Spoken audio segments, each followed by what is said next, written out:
नमस्कार दोस्तों। आज मैं योगी आदित्यनाथ जी जो बोल रहे हैं कि देश की जनता रामद्रोही है, वो राम मंदिर के जो समर्थक नहीं है। मैं बता देना चाहता हूँ कि अगर ये राम मंदिर के सबसे बड़ा ये समर्थक हैं और दूसरे को जो द्रोही बता रहे हैं, तो इनको पता होना चाहिए कि जब 1992 में जो राम मंदिर का जो बाबरी मस्जिद का जो ध्वस्त हुआ था, उसको तोड़ने वाले ज़्यादातर जो देश की जनताएं थे, उसमें खास करके ओबीसी एससी एसटी ही थे और दूसरा कोई नहीं थे। और मैं ये बता देना चाहता हूँ कि राम द्रोही का मतलब क्या होता है, राम समर्थक का मतलब क्या होता है।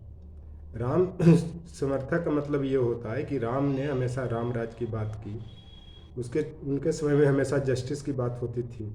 आज आप लोग देख रहे हैं कि योगी आदित्यनाथ ने यूपी में कितने इनकाउंटर करवाए, ओबीसी एससी का या माइनॉरिटी का या ईबीसी का, ये किसी से छिपा हुआ नहीं है। इसी से आप अंदाज लगा सकते हैं कि कौन रामद्रोही है और कौन राम समर्थक है। एक चीज़ और मैं बताता हूँ कि बीजेपी के शासनकाल में जनता की स्थिति जो बना दी गई है, वो एक तरह से सीता की स्थिति बना दी गई है कि राम राम रूपी मोदी जी जो हैं राजा केंद्र के हैं, तो वो सीता को वनवास भेजते हैं, और जो रावण रूपी जो जो जोगी जी हैं, वो सीता का अपहरण करते हैं।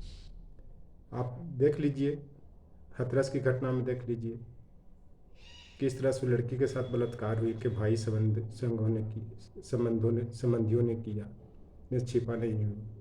फिर आपने उन्नाव में कुलदीप सेंगर का देख लीजिए घटना, किसने अपहरण और बलात्कार करवाया, और कौन रामराज की बात कर रहे हैं, कौन समर्थक है। अब द्रौपदी का भी स्थिति देख लीजिए कि जब पांडव राजा बना तो उसने द्रौपदी को जुआ में हार गया। जो कौरव वंश का राजा बना तो उसने द्रौपदी का चीरहरण किया।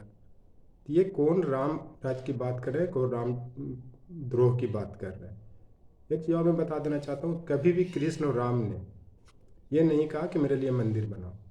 उनके लिए मंदिर सबसे बड़ा समाज था, देश था, देश की जनता थी। उनकी ये बहुत ख्वाहिश थी पूरे देश और समाज को ही मंदिर बना दिया जाए और मंदिर मन या भावना सब ठीक हो। तो इसी से अपना कौन राम राज की बात करते हैं, कौन राम द्रोही है।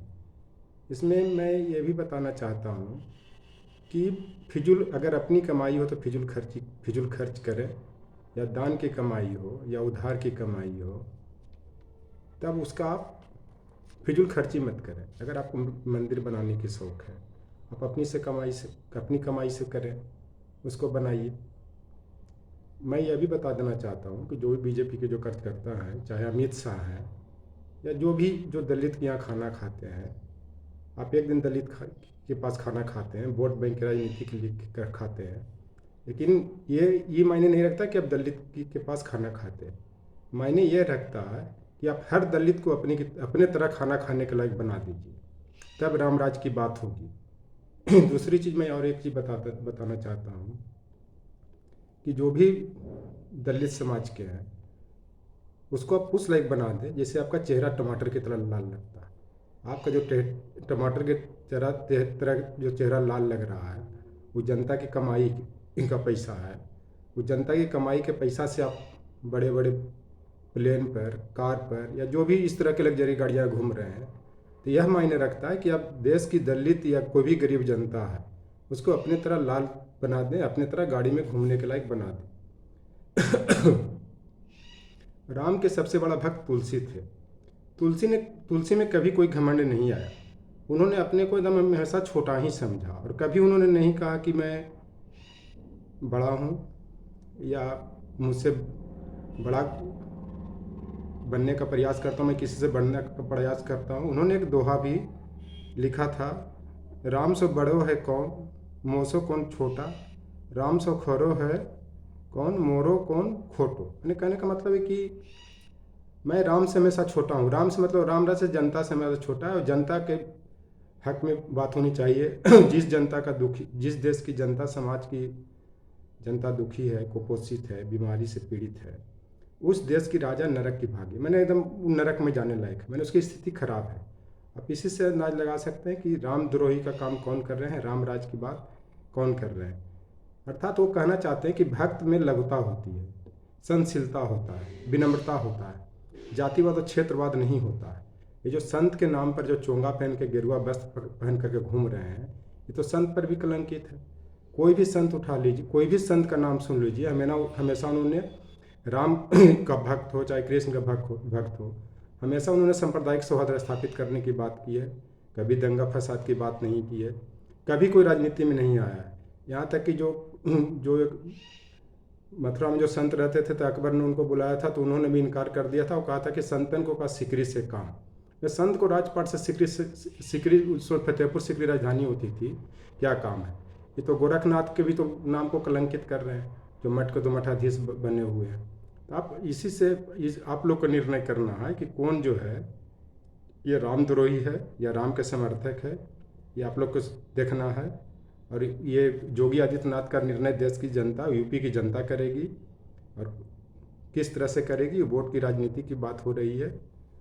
अगले वर्ष इलेक्शन भी है, इसी में आप लोग को देखना है कि किसको क्या करना है, कौन न्याय कर रहा है, कौन नहीं कर रहा है। यहाँ तक कि पुलिस के द्वारा भी वसूली किया जाता है नहीं देने पर। अभी आपने गोरखपुर में देखा, एक गुप्ता जी को मार दिया, उसके बाद आगरा में भी देखा एक दलित युवक को मारा, किस तरह मारा। आप इसी से आप लोग को ये निर्णय करना है कि राम राज की बात हो रही है कि राम द्रोह की बात हो रही है। अब न्याय की जहाँ तक बात है कि बता देता हूँ कि जब सीता जी को वनवास से रावण से मुक्ति दिलवा करके वनवास काट करके जब अयोध्या में आए थे, धोबी के एक ताना देने पर भी अपनी पत्नी को, सीता जी को पुनः वनवास दे दिया था। यहाँ तो न्याय की क्या बात है, यहाँ तो जो गलत कर रहा है उसको संरक्षण दे रहे हैं और जातिवाद और क्षेत्रवाद की राजनीति कर रहे हैं।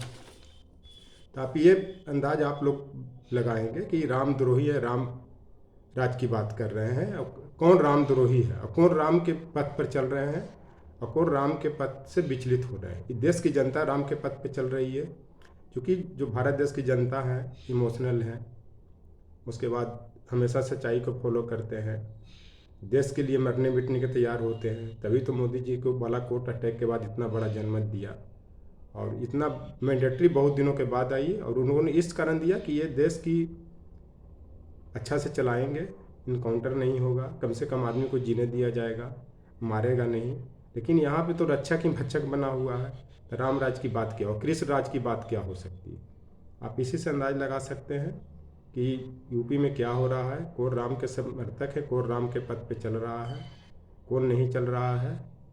ये आपको निर्णय करना है, देश की जनता के निर्णय करना है, यूपी की जनता को निर्णय करना है। सिर्फ गेरुआ वस्त्र पहनने से कोई संत नहीं हो जाता। संत बनने के लिए उसके विचारधारा में ही संत का क्वालिटी रहेगा तो संत होगा। जो जस्टिस की बात करेगा, न्याय की बात करेगा, वही संत है, वही राज चलाने की हकदार है। इनको ज़बरदस्ती चोंगा पहना दिया गया है और ये रामद्रोही ये हैं। सिर्फ दीपक जलाने से नहीं होगा मंदिर में। पहले एक कहावत है, आपको दीपो भवा, यानी अपने अंदर दीप जलाइए, अपने अंदर प्रकाश डालिए, तब पता चलेगा कि प्रकाश की क्या महत्व होती है और बाहर में प्रकाश की क्या है। और ये जो देश की जो बात होती है, सब वसुधैव कुटुंबकम की बात होती है। वसुधैव कुटुंबकम का मतलब है कि पूरा विश्व हमारा है और सब भाई भाई हैं। लेकिन यहाँ तो देश में भी बात नहीं हो रहा है भाई भाई के, अपना अपना के। सर्वेबंतु सुखना की भी बात हुई थी कि सब सुखी हो, सुखी क्या रहेंगे। इन लोग तो अपने आपस में ही सब लूट खसोट मचाए हुए हैं। किसी के नाम पर मैंने किसी को इनकाउंटर कर दो, किसी को मार दो, किसी का बलात्कार कर दो ताकि दहशत फैलो, वोट हो। तो ये रामराज की बात हो रही है। दूसरी चीज़ की कहते हैं कि हम भारतीय हैं। जो आदमी अपना भाई का नहीं हो तो भारतीय कैसे हो सकता है, ये आपको निर्णय करने की बात है। मेरा कहने का मतलब जिस राज्य की जनता ने इनको मैंडेटरी दिया, इतना बड़ा बहुमत दिया, उसकी ही हत्याएँ करवा रहे हैं, तो ये भारतीय कैसे हो सकते हैं।